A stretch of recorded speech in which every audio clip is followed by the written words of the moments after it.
Kinumpirma ng Philippine Consulate sa Hong Kong at ng DMW at ng OWA na may isang kababayan nga tayong Pinay OFW na nasawi sa nangyaring sunog doon.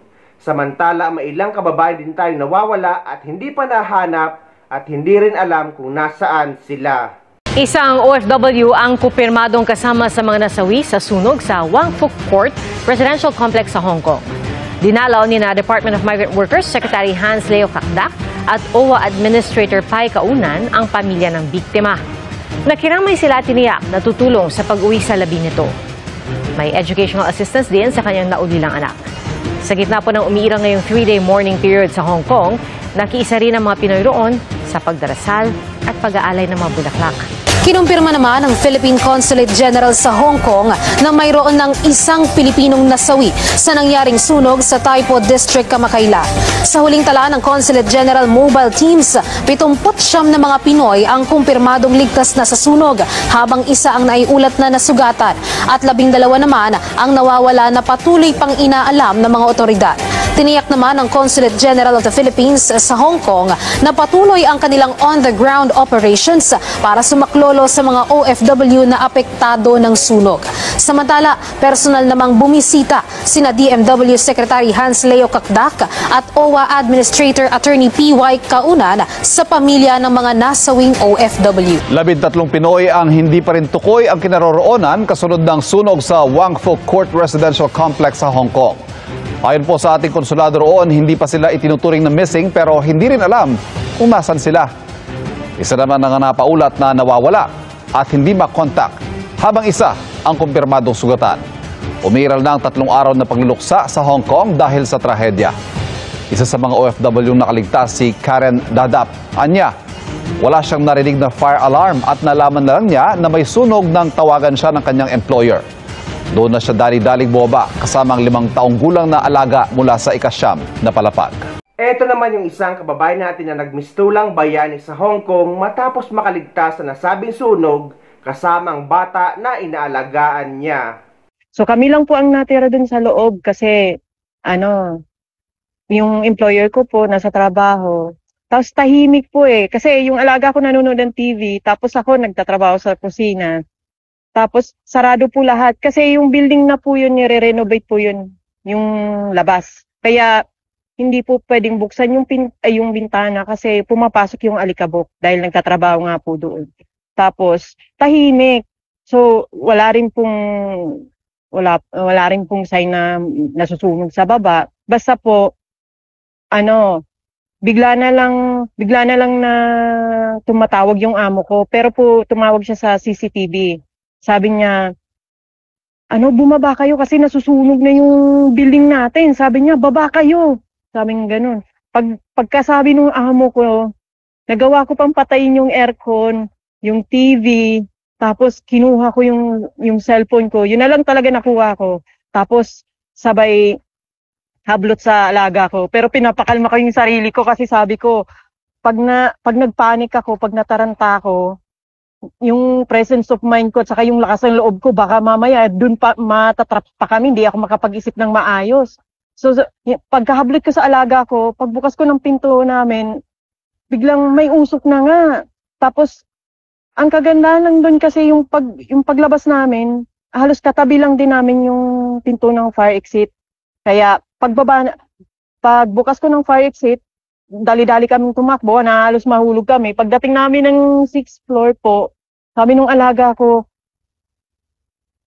"Auntie, hindi ko na kayang tumakbo. Pagod na ako." Sabi ko sa kanya. Iniisip ko, sabi ko, kung bubuhatin kita, mas lalong matatagalan tayo. Sabi ko gano'n. Kailangan talagang magbilisan natin dahil oras yung Sabi ko siya, kung hindi ka tatakbo, sabi ko matatrap tayo dito, parehas tayo mamamatay. Pagkasabi ko po noon, sabi niya, "Sige, ante." Sabi niya, "Let's go." Tapos, dali-dali po kami bumaba. Halos mahulog kaming dalawa. Pagdating pa po sa back door namin, halos, na-stuck po yung pinto. Hindi ko mabuksan. Yung mga 3 hila ko pong malakas, hindi ko po talaga mabuksan. Sabi ko, "Lord," sabi ko, "tulong." Sabi ko, tapos sabay hila ko ng malakas, biglang bumukas. Bumungad naman sa amin. Yung umaapoy na yung paligid, yung usok, may naglalaglagan na pong apoy galing dun sa sa taas, dun sa kabilang building na nasusunog. Nasusunog na rin talaga yung baba ng building namin.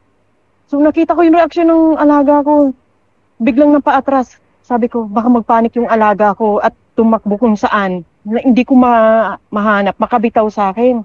Sabi ko, Sean, sabi ko, huwag ka titingin sa paligid. Sabi ko gano'n sa kanya. Huwag ka titingin sa paligid. Ang gagawin lang natin, tatakbo tayo ng tatakbo. Tapos sabi niya, abang tumatakbo kami, takbo lang kami ng takbo. Nagbabagsakan na yung apoy. Tapos, umiiyak siya. Abang tumatakbo kami ng mabilis. Sabi ko, it's okay, Sean, it's okay, Sean. Halos 3 pa pong building ang nilibot namin. Makapunta lang kami dun sa sa open area, sa may park na malapit sa amin. Kumalma lang siya nung nandun na kami, nakita niya na yung lola niya. Tapos, dun pagkakita ko nung building na umaapoy na po, na nilalaw mo na mismo yung building namin, yung tinitira namin. Doon lang parang nag-breakdown na naiyak na talaga ako. Sabi ko, wala akong na-save. Sabi ko, yung gamit ko, yung ipon ko, sabi ko, nandun lahat. Pero, medyo kumalma lang ako. Sabi ko, okay lang yan. At least buhay ka at saka yung alaga mo. Gusto ka po ngayon? Medyo kabado pa po dahil dun sa nangyari kahapon. Pero medyo okay na kay Papan. Pwede niyo po ba maikwento sa amin anong nangyari?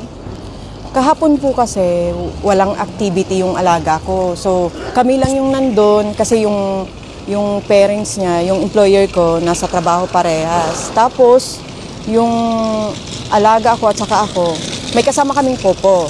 Pero yung popo may binili saglit sa baba, sa market. So kami lang naiwan na dalawa. Nanonood yung alaga ko, nasa kusina ako naggagawa, nagtatrabaho. That time ilang bata po yung kasama mo? Isa lang po kasi yung isa nasa school. So bali dalawa yung alaga Opo. mo pero isa na lang yung Opo, isa lang. Tapos po walang fire alarm, wala kaming tahimik, ganun. Kasi sarado po lahat. Sarado po lahat, nanonood ng TV, yung alaga ko, ganun. Tapos po biglang, yung phone ko po kasi nakalagay lang sa bed ko na, kasi naka-silent lang siya. Tapos biglang tumawag yung employer ko. Sabi niya, you go down because there's a fire. The building is on fire. And then, sabi ko sa alaga ko, Sean, we have to go. Hindi ko na naisip kung kunin ko yung gamit ko, passport ko, yung pera ko, ganun. Basta sabi ko, makalabas kami ng alaga ko. Kasi naano ko na rin yung usok na unti-unti nang pumapasok sa bahay namin, sa bahay ng employer ko. Tapos paglabas namin, may usok na nga. Tapos, ang kaanuhan lang kasi yung bahay ng employer ko, halos katabi lang yung fire exit. So, galing kaming, nasa 9th floor kami, yung usok na amoy na namin. Sabi ko, Sean, takpan mo lang yung bibig mo. Sabi ko, kailangan natin tumakbo. Or else, sabi ko, mamamatay tayo dito. Talaga kayang magtumakbo. Sabi ko, hindi ko po siya binuhat. Kasi sabi ko, Sean, kailangan nating tumakbo. Or else, mamamatay tayo parehas dito. Matatrap tayo dito at mamamatay tayo dito. Sabi ko gano'n. Pagkasabi ko noon, biglang, okay auntie, let's go. Tapos, grabe takbo namin. Halos mahulog kami. Buti na lang talaga. Pero that time, malakas na po ba yung mga apoy? Nung time po na yon, pumapasok na yung usok. Tapos paglabas po namin ng backdoor, yung sa fire exit, na-stuck pa yung pinto. Kasi nga, hindi naman siguro ginagamit madalas. Kaya, grabing pilit ko yung grabing pilit kong pagbukas sa talagang na-stuck. Tapos pag nabukas, Diyos ko, bumungad sa amin yung apoy, yung nagbabagsakan na yung mga Sabi ko, Sean, takbo. Sabi ko ganun, huwag mong titingnan yung paligid. Sabi ko, takbo lang tayo. Hindi ko alam kung paano kami nakalabas dun kasi may bumabagsak na sa akin, ginaganon ko lang, awan ko kung paano ko na basta bumabagsak na yung apoy sa amin. Sabi ko, Sean, takbo lang ng takbo habang umiiyak kaming dalawa. Takbo lang, sabi ko gano'n. Saksiyan namin yung Sinalubong na kayo. Tapos ang dami ng bumbero. Tapos kasi po yung unang nag-apoy na building, yung katabi namin. So habang inaapulan nila yung building na yon, lumilipad na yung mga sa building namin. At nag-uumpisa na yung yung apoy sa building namin mismo. Kaya sobrang bilis. Habang inaapula din yung building namin, lumilipat na yung apoy dun sa kabila. Kaya nagbabagsakan na lahat ng Kaya Grabe. Amang tinitingnan ko yung sabi ko, yung gamit ko. Pero okay lang kasi sabi ko, at least safe kaming dalawa. Kaysa naman kami natusta dun sa loob. Ko siya, pastor. Umiyak na yung alaga ko. Sabi ko, siya, kailangan natin makababa or else mamamatay tayong dalawa. Tapos, pag sabi niya, umiiyak na siya. Sabi ko, it's okay.